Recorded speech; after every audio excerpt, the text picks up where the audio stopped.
പുൽവാമയിൽ വൻ സുരക്ഷാ വീഴ്ച തെളിയിക്കുന്ന തെളിവുകൾ പുറത്തായി.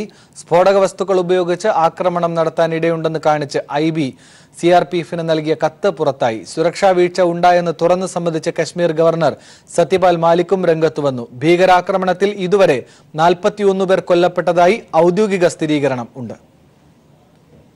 41 പേരുടെ ജീവനെടുത്ത തീവ്രവാദി ആക്രമണത്തിന് കാരണം ഇന്റലിജൻസ് വീഴ്ചയും സുരക്ഷാ സൈന്യത്തിന്റെ ജാഗ്രത ഇല്ലായ്മയുമാണെന്ന് വ്യക്തമാക്കുന്ന തെളിവുകളാണ് പുറത്തുവരുന്നത്.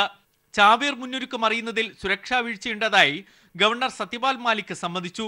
300 കിലോയിലേറെ ഉഗ്രശേഷിയുള്ള സ്ഫോടക വസ്തുക്കൾ ശേഖരിക്കാനും CRPFിന്റെ വാഹന വ്യൂഹത്തിലേക്ക് ഇടിച്ചു കയറ്റാനും തീവ്രവാദിക്ക് കഴിഞ്ഞത് ഇന്റലിജൻസിന്റെ പിടിപ്പ് കേടാണ്. സുരക്ഷാ സൈന്യത്തിന്റെ നോട്ടപ്പുള്ളിയായ ചാവേർ അദിൽ അഹമ്മദിന്റെ നീക്കങ്ങൾ കണ്ടെത്താനും ഇന്റലിജൻസ് ബ്യൂറോയ്ക്ക് കഴിഞ്ഞില്ലെന്നും ഗവർണർ സത്യപാൽ മാലിക് അംഗീകരിക്കുന്നു.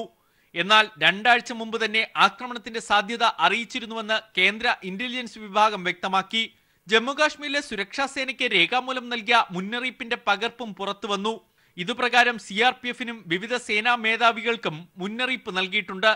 കുറച്ചു നാളുകൾക്ക് മുമ്പ് പാകിസ്ഥാനിലെ തീവ്രവാദ സംഘടനകളുടെ വെബ്സൈറ്റിൽ ഒരു ബസ് പൊട്ടിത്തെറിക്കുന്നതിന്റെ ദൃശ്യങ്ങൾ അപ്ലോഡ് ചെയ്തിരുന്നു. ഇതും ഇന്റലിജൻസ് ബ്യൂറോ മുന്നറിയിപ്പായാണ് കണ്ടത്. ജയ്ഷ മുഹമ്മദിന്റെ തലവൻ മസ്തൂർ അഹമ്മദിന്റെ അടുത്ത ബന്ധു ഉസ്മാൻ ഹൈദർ എന്ന തീവ്രവാദിയെ ഒക്ടോബറിൽ സുരക്ഷാ സൈന്യം കൊലപ്പെടുത്തി. ഇതിന്റെ പ്രത്യാക്രമണവും സൈന്യം പ്രതീക്ഷിച്ചിരുന്നു. പക്ഷേ തീവ്രവാദികളുടെ സജ്ജീകരണം അറിയാൻ ഇന്റലിജൻസ് വിഭാഗത്തിനോ അത് തടയാൻ സൈന്യത്തിനോ കഴിഞ്ഞില്ല. News bureau, Delhi. ഭീകരാക്രമണത്തിന് പിന്നാലെ പാകിസ്ഥാനെതിരെ കടുത്ത നടപടികളുമായി ഇന്ത്യ. വാണിജ്യ രംഗത്ത് ഇന്ത്യ പാകിസ്ഥാന് നൽകിയ MFN പദവി പിൻവലിച്ചു. പാകിസ്ഥാനെ അന്താരാഷ്ട്ര സമൂഹത്തിൽ ഒറ്റപ്പെടുത്താനുള്ള ചർച്ചകൾ ആരംഭിക്കാനും തീരുമാനം. സുരക്ഷാകാര്യ മന്ത്രിസഭാ സമിതിയുടേതാണ് തീരുമാനം. അക്രമം നടത്തിയവർക്ക് കനത്ത തിരിച്ചടി ഉണ്ടാകുമെന്നും സൈന്യത്തിന് എല്ലാ സ്വാതന്ത്ര്യവും നൽകിയിരിക്കുന്നു എന്നുമായിരുന്നു പ്രധാനമന്ത്രിയുടെ പ്രതികരണം. കശ്മീർ ആക്രമണത്തിന്റെ പശ്ചാത്തലത്തിൽ പാകിസ്ഥാനെതിരായ നടപടികൾ കടുപ്പിക്കുകയാണ് ഇന്ത്യ. വാണിജ്യ രംഗത്ത് ഇന്ത്യ പാകിസ്ഥാന് നൽകിയ MFN പദവി റദ്ദാക്കിക്കൊണ്ടാണ് ഇന്ത്യ പാകിസ്ഥാനോട് നിലപാട് വ്യക്തമാക്കിയത്. പാകിസ്ഥാനെ അന്താരാഷ്ട്ര സമൂഹത്തിൽ ഒറ്റപ്പെടുത്താനുള്ള സാധ്യമായ നയതന്ത്ര ചർച്ചകൾ വിദേശകാര്യ മന്ത്രാലയം ആരംഭിക്കും. പാകിസ്ഥാനുമായുള്ള വ്യാപാര ബന്ധങ്ങൾ പുനഃപരിശോധിക്കാൻ ആവശ്യപ്പെട്ട് കേന്ദ്ര വാണിജ്യ മന്ത്രാലയം മറ്റ് രാജ്യങ്ങളോട് ചർച്ച നടത്തും. തീവ്രവാദത്തിനെതിരായ അന്താരാഷ്ട്ര ഉച്ചകോടി വിളിച്ചു ചേർക്കാൻ ആവശ്യപ്പെടാനും ഇതിനായി ഐക്യരാഷ്ട്രസഭയിൽ സമ്മർദ്ദം ചെലുത്താനും ഇന്ന് ചേർന്ന ദേശീയ സുരക്ഷാകാര്യ മന്ത്രിസഭാ സമിതി യോഗം തീരുമാനിച്ചിട്ടുണ്ട്. Which have to be taken to ensure the complete isolation from the international community. The most favored nation status which had been granted to Pakistan stands withdrawn. Pakistan സ്ഥാനപതിയെ വിളിച്ചു വരുത്തി പ്രതിഷേധമറിയിക്കാനും ഇന്ത്യ തീരുമാനിച്ചു. അതേസമയം അക്രമത്തിൽ ശക്തമായ തിരിച്ചടിയുണ്ടാകുമെന്ന കൃത്യമായ സൂചന പ്രധാനമന്ത്രി നരേന്ദ്രമോദി നൽകി. സൈന്യത്തിന് എല്ലാ സ്വാതന്ത്ര്യവും നൽകിയിരിക്കുന്നുവെന്നും ഇന്ത്യയിൽ അസ്ഥിരതയുണ്ടാക്കാനാകില്ലെന്നും അദ്ദേഹം വ്യക്തമാക്കി. आतंकवाद के खिलाफ लड़ना ही होगा, आतंकवाद को परास्त करना ही होगा. आतंक से लड़ने के लिए जब सभी देश एक मत, एक स्वर, एक दिशा से चलेंगे तो आतंकवाद कुछ पल से ज्यादा नहीं टिक सकता है. ആഭ്യന്തരമന്ത്രി രാജ്നാഥ് സിംഗിന്റെ കശ്മീർ സന്ദർശനത്തിന് ശേഷം നിലവിലെ സാഹചര്യങ്ങൾ ചർച്ച ചെയ്യാൻ സർവകക്ഷി യോഗം വിളിക്കാനും കേന്ദ്ര സർക്കാർ തീരുമാനിച്ചു. News bureau, Delhi. കേന്ദ്ര ആഭ്യന്തരമന്ത്രി രാജ്നാഥ് സിംഗ് അല്പസമയത്തിനകം കശ്മീരിലെ പുൽവാമയിലെത്തും. ആക്രമണം നടന്ന സ്ഥലം സന്ദർശിക്കുന്ന മന്ത്രി ഗവർണറുമായി കൂടിക്കാഴ്ച നടത്തും. IG റാങ്കിലുള്ള ഉദ്യോഗസ്ഥന്റെ നേതൃത്വത്തിൽ NIA സംഘം സംഭവ സ്ഥലത്ത് പരിശോധന ആരംഭിച്ചു.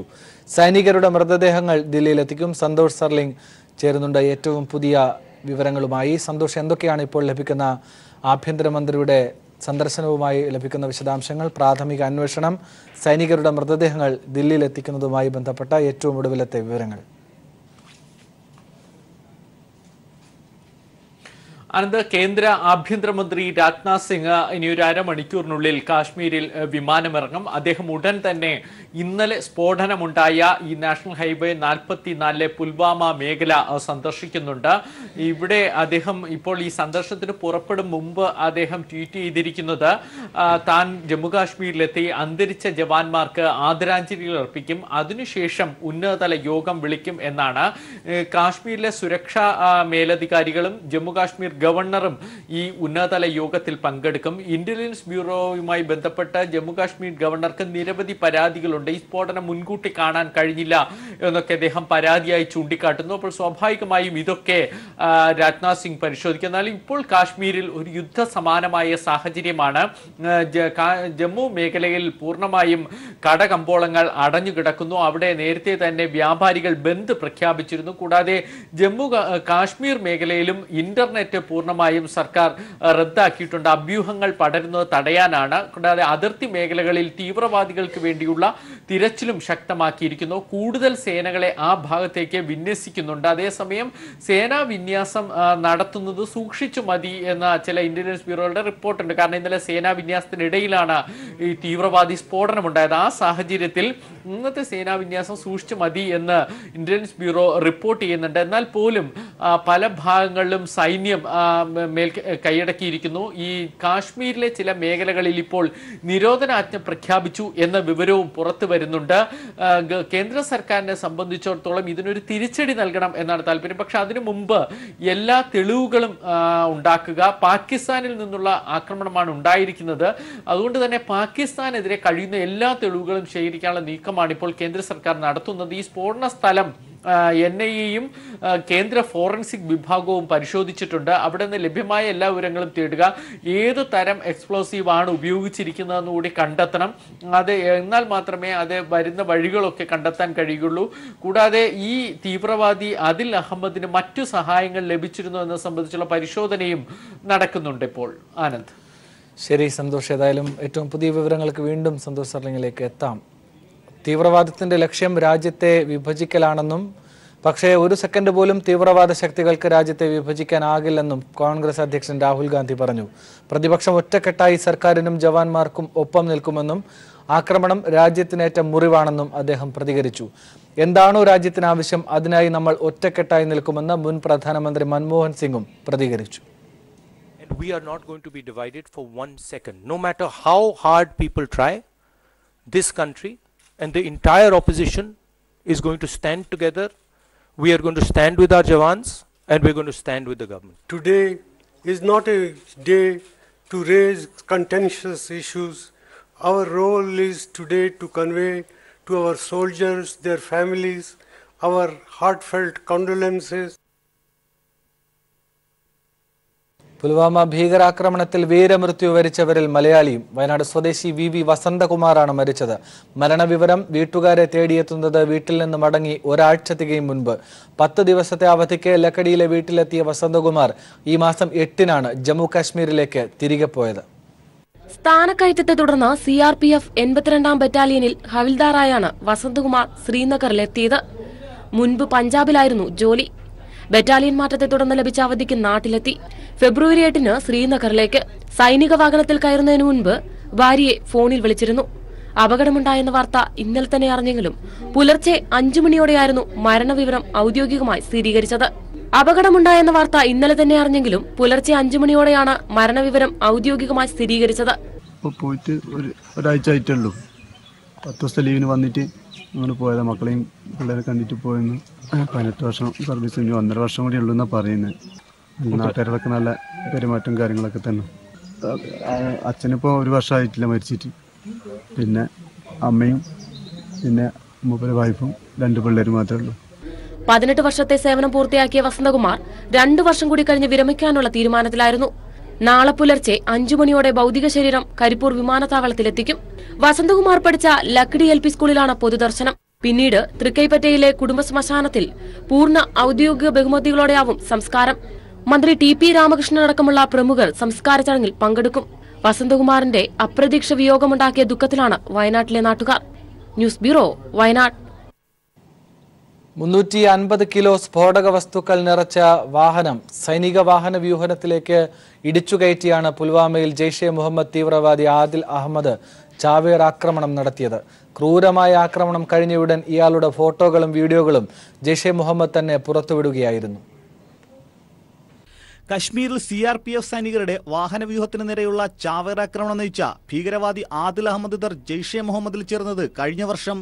ആദിൽ അഹമ്മദ് ഗാദി തക്രനേവാല, ഗുണ്ടിബാഗിലെ വാഖ്വാസ് കമാൻഡോ എന്നീ പേരുകളിലും അറിയപ്പെടുന്നു.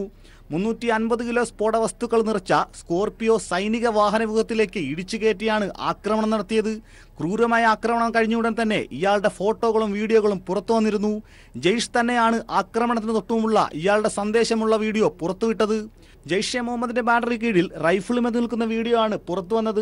ജെയ്ഷെ മുഹമ്മദിൽ ചേർന്നത് 1 വർഷം മുമ്പാണെന്നും ഇപ്പോൾ തന്റെ ദൗത്യം സഫലമാക്കാൻ ഒരവസരം ലഭിച്ചിരിക്കുകയാണെന്നും വീഡിയോയിൽ പറയുന്നു. 2016 19 സൈനികരുടെ മരണത്തിനിടയാക്കിയ ഉറി ആക്രമണത്തിന് ശേഷമുള്ള ഏറ്റവും വലിയ ആഘാതമാണ് ഇപ്പോൾ ജെയ്ഷെ മുഹമ്മദ് ഏൽപ്പിച്ചിരിക്കുന്നത്.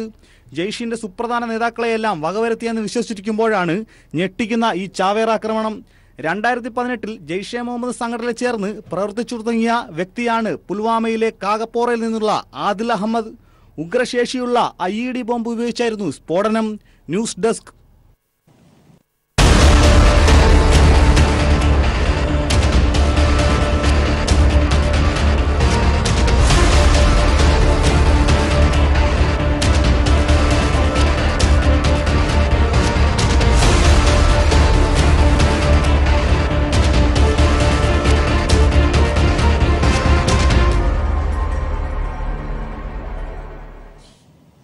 വരുന്ന ലോക്സഭാ തെരഞ്ഞെടുപ്പിൽ RSS നേതൃത്വം നൽകുന്ന ഗവൺമെന്റിനെ പുറത്താക്കേണ്ടത് രാജ്യത്തിന്റെ ആവശ്യമെന്ന് കോടിയേരി ബാലകൃഷ്ണൻ. BJP ഒരിക്കൽ കൂടി അധികാരത്തിലെത്തിയാൽ രാജ്യത്തിന്റെ ജനാധിപത്യം അട്ടിമറിക്കപ്പെടുമെന്നും കേരള സംരക്ഷണ യാത്രയിൽ അദ്ദേഹം അഭിപ്രായപ്പെട്ടു. ഇതിന്റെ ഭാഗമായി 2 കൂട്ടർക്ക് യോജിക്കാൻ ഒരു പോയിന്റ് അവർ കണ്ടെത്തിയിരിക്കുകയാണ്.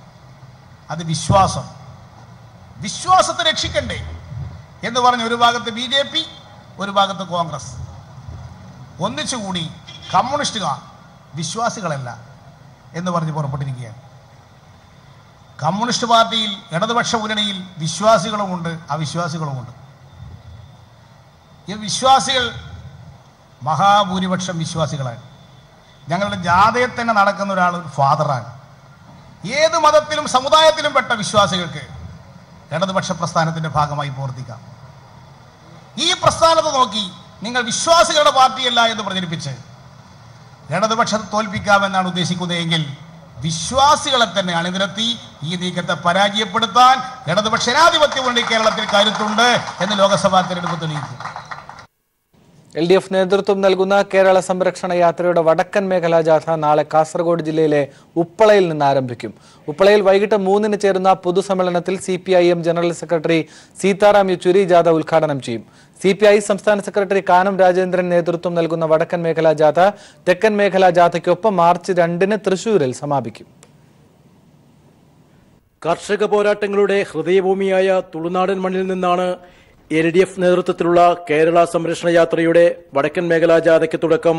മഞ്ചേശ്വരം നിയോജക മണ്ഡലത്തിലെ സപ്തഭാഷാ സംഗമ ഭൂമിയായ ഉപ്പളയിൽ 16-ന് വൈകിട്ട് 3-നാണ് ഉദ്ഘാടന സമ്മേളനം.